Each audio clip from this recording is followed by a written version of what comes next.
Hello and welcome. My name is Nikki Hart-Brinkley, and I am the owner and principal GIS analyst for Greentop Planning, Development, and Research here in Ashland, Oregon. And I am so excited you could join me today to discuss how imagery and AI products are being used in wildfire recovery here in Southern Oregon. A number of years ago, while working in regional government, I recognized the need for all communities, big and small, to have access to high quality imagery. Most of our larger communities here in Southern Oregon have access to imagery, but a lot of our smaller jurisdictions and rural areas didn't have equitable access to that kind of high quality imagery. So I pursued funding for a number of years to do a Southern Oregon regional imagery program. And I'm so excited to be here today to announce that indeed we have achieved funding for that program. And I now administer that program, which allows for all of our jurisdictions in Jackson County to access Nearmap imagery and AI products.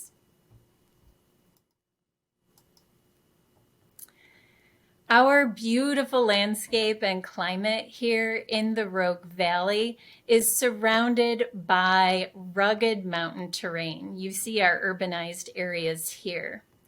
But that perfect climate is becoming drier, like so many other places in the world. Our fire seasons are longer, and when we do have fires, they are more intense. In red here, you see the Almeda Fire perimeter. And this is a fire that started in northern Ashland, not very far from where I live, on September 8th of 2020. The fire was determined to be human caused, and driven by 40-mile-an-hour wind gusts, it tore through the cities of Talent and Phoenix, burning through 3,000 acres in just a matter of hours and ultimately claiming 3 lives.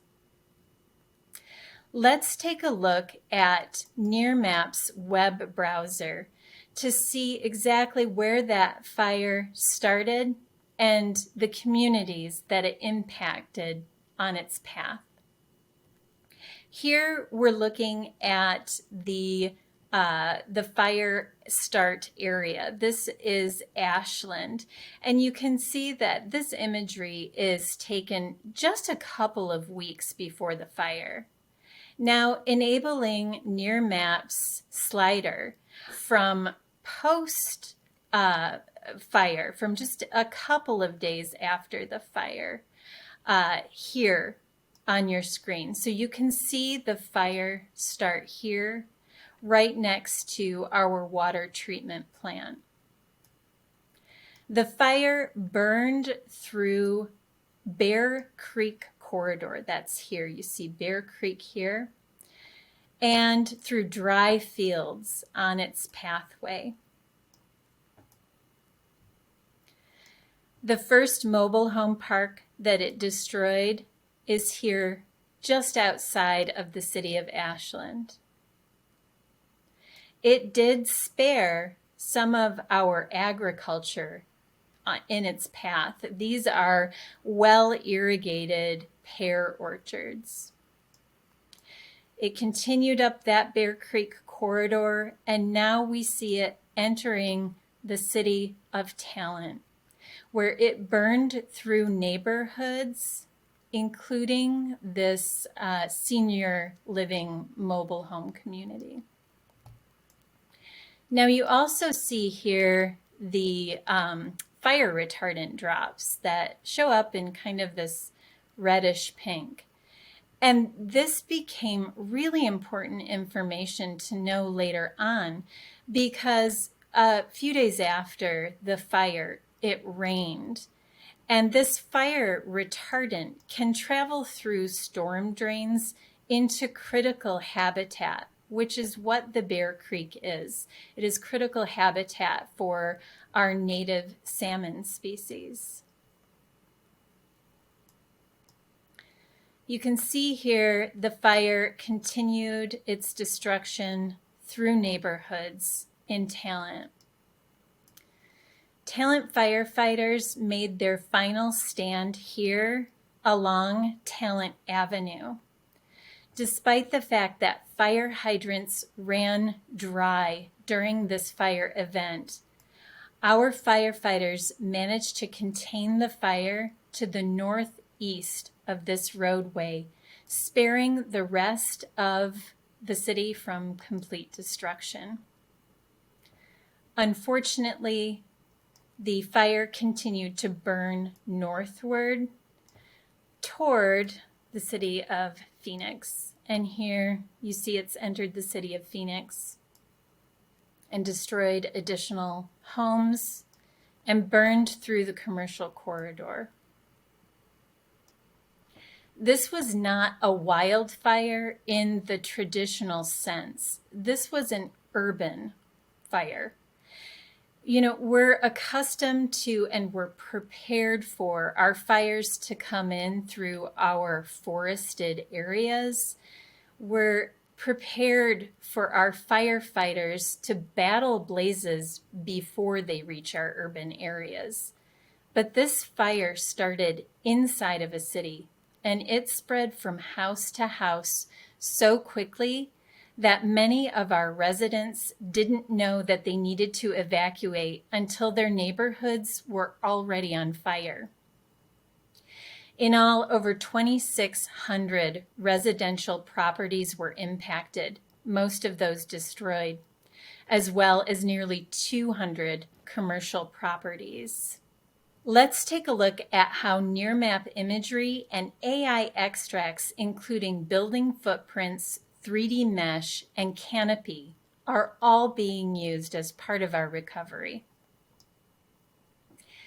In the immediate aftermath of this fire event, the Federal Emergency Management Agency required that Jackson County do a detailed damage assessment survey on every structure that was impacted in this fire.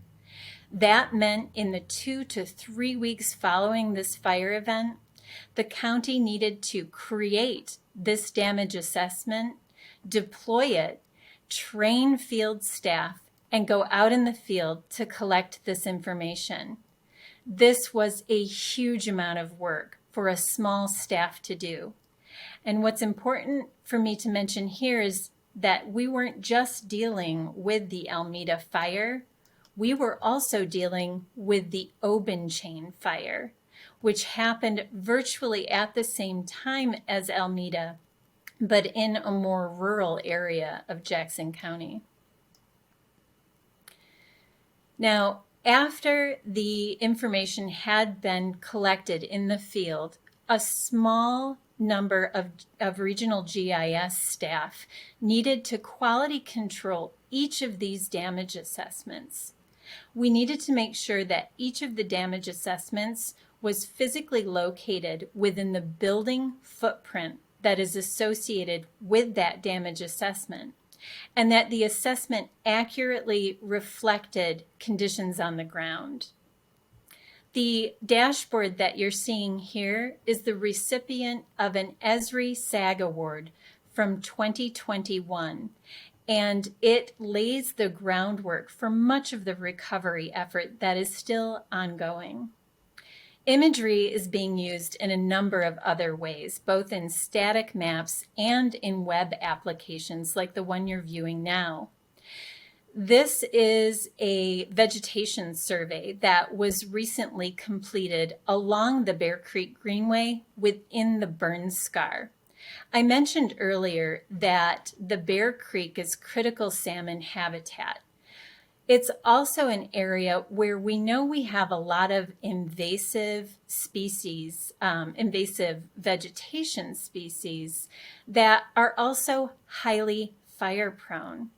So what we know we want to do is to go into these locations and see what kind of vegetation has regrown And any places where invasive plant species like this orange area that you see here can be removed and replanted with native fire-resistant vegetation.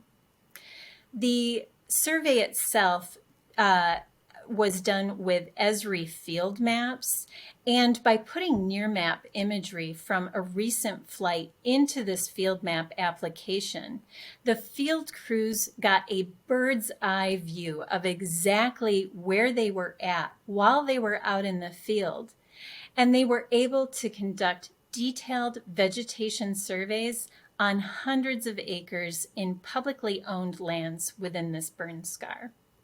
Now let's take a look at how some of the other AI extracts from Nearmap are being used in context maps, such as the one I've built here. This is a 3D rendering of the city of Talent, and this was built using Nearmap's pre-fire building footprints and rooftop characteristics. What I wanted to do was take pre-fire structures and join them with that damage assessment data that we saw earlier so that we could get a view of exactly what was destroyed in the city. Here we're looking at these structures in white that were not impacted by the fire, the red buildings which were completely destroyed, and some orange buildings which received heavy damage. The intensity of this fire is apparent in this map. Most buildings that were impacted by the fire were completely destroyed. And every building has a family or a business that's associated with it. And every person in Talent has a story about that day. And what's important to see here is that we need to understand how this fire happened, how it transferred from building to building in order to be able to build back to a higher standard of resiliency against urban wildfires. A really good example of this is right here. This is an apartment complex, and you might wonder why, with this neighborhood next to it completely destroyed and a fire that was moving in a westward direction, how this apartment complex was relatively unaffected. Years ago, before the fire, I actually lived in this building right here that was damaged in the fire. And I can tell you that the in-ground fire sprinkler system at this apartment complex is a little overactive. The grounds were often a bit squishy, even in our driest months. In addition to that, the property managers here at this apartment complex live at the complex, and they stayed to fight the fire that day with hoses and whatever else they had at their disposal. They likely saved hundreds of housing units within this complex, as well as this duplex neighborhood directly to their west. In the City of Talent, we also have this building permit viewer, which uses the 3D mesh from Nearmap imagery along with the building footprints. And again, those buildings are associated with the damage assessment conducted by Jackson County. I've also put in the building permits, which are live. So we can see all of the building permit activity as it is going on within the city. And that gives us a good idea where recovery is taking place and where it's lagging. I also want to talk about the work that we're doing with canopy. So everything you see here is pre-fire canopy coverage in the City of Talent.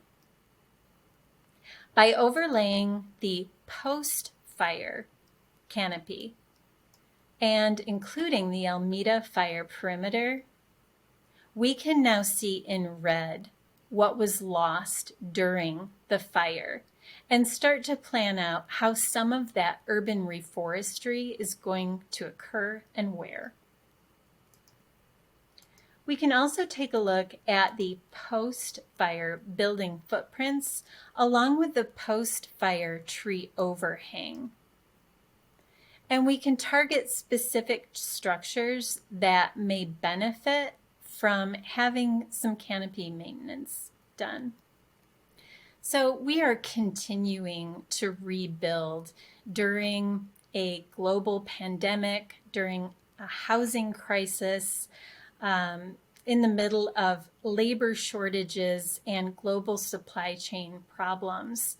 So how are we building back better given all of these constraints? I can tell you that it is mostly very dedicated city staff that just have worked tirelessly for the past 2 years to make sure that people get rehoused and that their businesses get back up and running. But we can use tools like you're looking at here with Esri's ArcGIS Urban to augment and plan intelligent rebuilding in our communities. So what you see here is 3D 3D mesh from Nearmap, and that's providing a lot of context for ArcGIS Urban. The property that you're seeing here is city-owned, and it's called the Gateway Transitional Housing Project. One thing that's really important to understand about the Almeda Fire is that it burned 18 mobile home parks. And for our area, that represents a huge amount of affordable housing that has been lost. So the Almeda Fire disproportionately impacted lower income residents, and specifically migrant families who were not eligible for federal assistance following this fire. The City of Talent made a strategic policy decision that they wanted to retain those migrant residents who have children attending the Phoenix Talent School District. So they took this city-owned property and repurposed it to allow for those folks to come back home to Talent. Using local and state funding, they built 53 parking spaces for brand new campers. And you see those here rendered in ArcGIS Urban. Let's switch over to the schematic view, which again shows you the 3D buildings from Nearmap. So you see how this area has now been developed for these temporary campers. But what ArcGIS Urban allows us to do is start to visualize how this will transition into permanent affordable housing. You see here that there are a couple of different buildings offering multifamily housing as well as childcare facilities right on site. Scenario 3 replaces the trailers with some duplex housing as well as these buildings that are dedicated to commercial use. And scenario 4 visualizes how that might look instead of duplexes to have additional multifamily housing. So the danger to our communities is ever present, and policy change can be incremental, but we can absolutely plan for resiliency before natural disasters occur, and we can respond to emergencies with intelligent design if they do occur. I hope you will join me in providing our communities with the resources that they need to build back better. Thank you for your time today.